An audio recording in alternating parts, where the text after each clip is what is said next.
Hello, friends. I am Allison, aka the Coffee Creative. I love everything art, planners, journals, and all the things between. I'm so glad you're here because today I am participating in something super fun. It is a virtual YouTube video hop. Yes, get hip to the hop.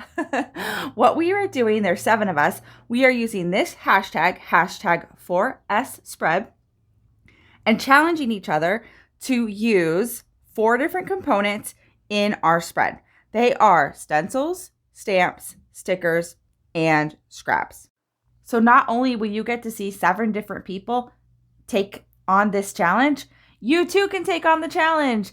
I would love to see what you guys do with this. If you've got a YouTube video, do a video of it. If you've got an Instagram, use the hashtag. You can tag me. You can tag any of us. Everyone participating is down in the description because I just think this would be so fun. Again, stencils, stamps, stickers, scraps, all in one spread, the 4S spread challenge. All right, so now I am jumping into my pages.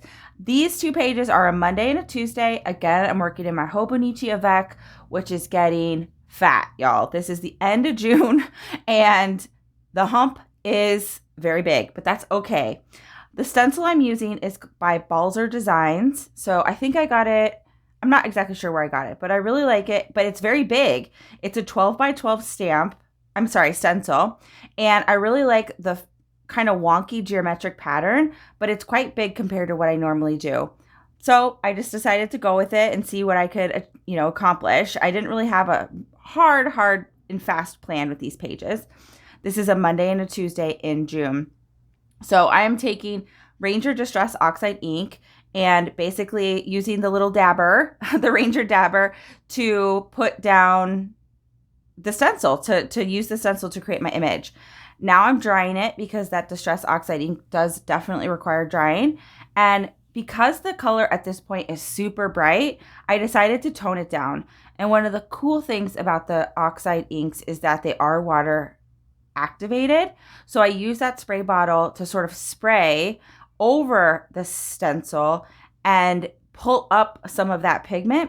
The other thing that it did, which it's hard to see on the video because it's just difficult to see, but it created a really cool pattern within those colored shapes. So this is a really fun thing to try if you have Distress Oxide inks and you're, wanting to use them in a new way. This was definitely a trick that I picked up from Kayan Asherman, watching some of her videos.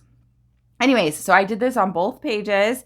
I basically sprayed them with water and then took a scrap piece of paper to sop up some of that pigment. And as you can see now, it's much more subdued.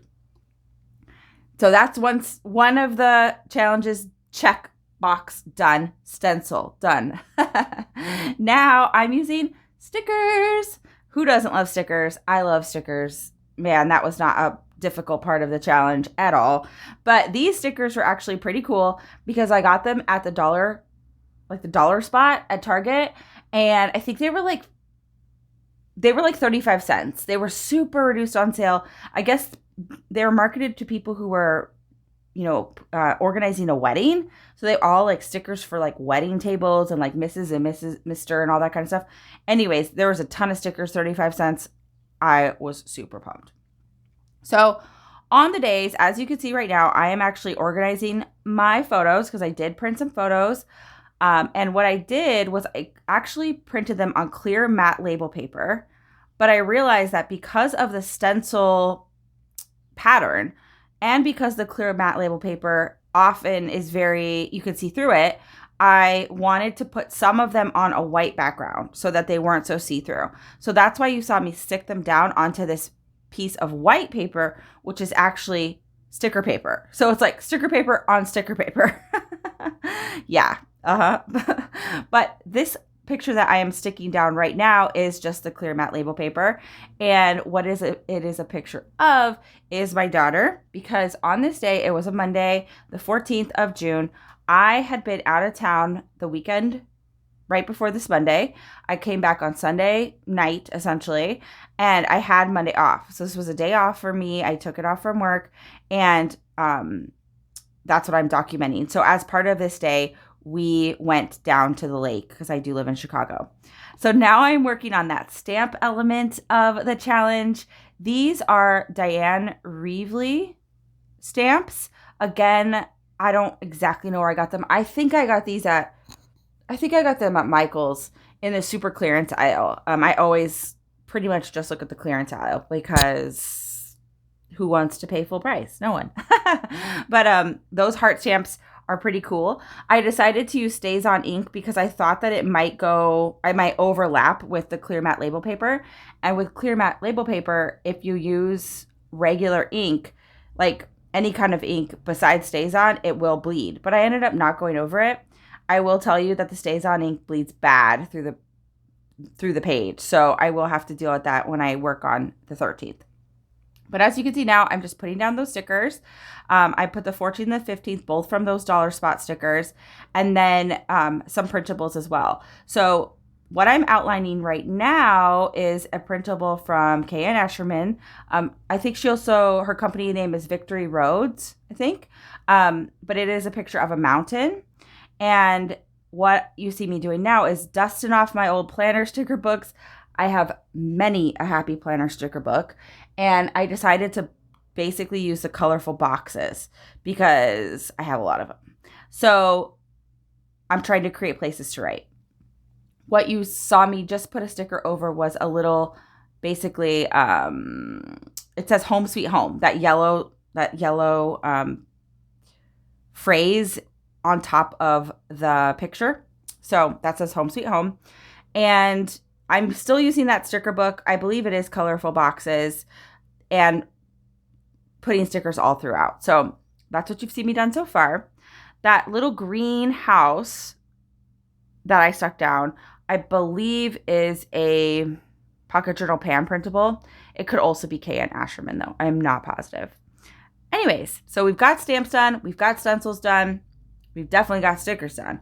Now it's on scraps. So I had that basically pile of scraps and I went through it, and this is where my page goes. And it was funny because when I was working on this page, I felt like this part is where it kind of went into a different direction, but I actually really like the result. So it's kind of weird how a page can evolve. And that's actually one of my favorite things about doing these YouTube videos, besides connecting with you guys and people who watch. It's so fun, but also it's fun to go back and watch like how my pages have evolved. I mean, especially in videos like this where I edit and I speed up and I take things out, like, yeah, it's fun. So even if you don't like have a YouTube, maybe video yourself working on a page someday and see like if it's a fun, experience to watch yourself make decisions, after the fact. Anyways, so the scrap little face that I just made was using a book page, old book page. It's really, really dark and weathered, very crispy. And then that die cut of a face, both of which my friend gave me in a swap. So they're definitely scraps, definitely things that I would consider scraps. I wanted to reincorporate a little bit more stamps, so I busted out the heart stamps again. And now I'm basically trying to incorporate everything together. So I'm sure if you've seen my videos before, my pages are really busy, they're really crazy, there's a lot of things going on. And so sometimes that whole like cohesive element can be elusive. So I do try, compared to some people I know, they probably look at it and go, this isn't cohesive at all. But this is my now attempt to bring all these things together. When you have a challenge like this, where there's so many different things you're trying to put together with a spread, this part where you're sort of bringing it all together is, I think, the most fun and also the most challenging. So with this little figure, the face with the body that's made out of a book page and now a doily hairdo, this is basically my representation of how it is somewhat sad to have to go back to the grind. So on Monday the 14th, like I said, we went to the lake. I got a delicious juice. I did a bunch of laundry. It was basically my recovery day from traveling, especially after not traveling for so long, which you'll see a video soon of my Austin journaling pages and a little mini vlog. But this little person that I created is my bye weekend. So on her head right there, I stamped out bye and then weekend because she represents the reality that is the end of the weekend. So that's what that image represents. And then below her, there's a little quote about donuts because, yeah, there's work to be done in the health department after way too much fun on vacation, for sure. So after that, I do my journaling.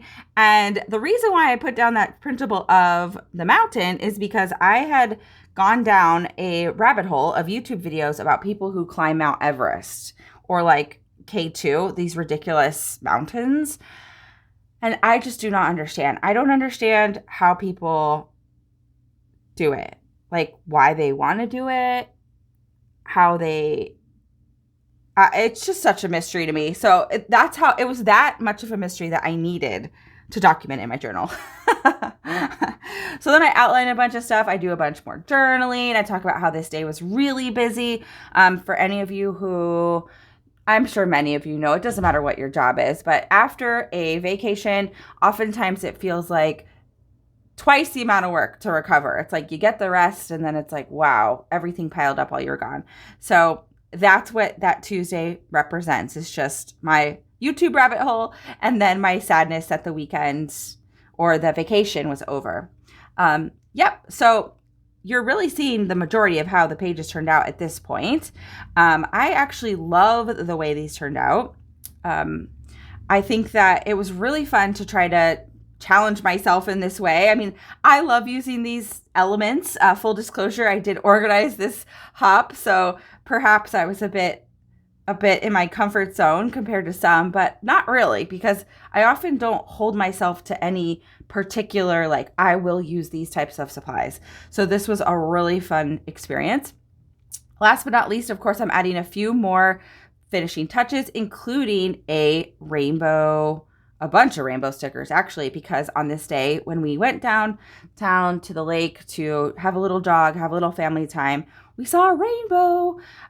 It was a very small little rainbow, but man, it just felt like such an auspicious moment. So I wanted to document that in my journal. Oh, and another little story. My daughter, as she's, that picture, you could see her jumping around. It's because she was saying parkour, parkour, which is apparently a thing. So she made me do that with her. But yeah, so again, this is part of a hop, an experience.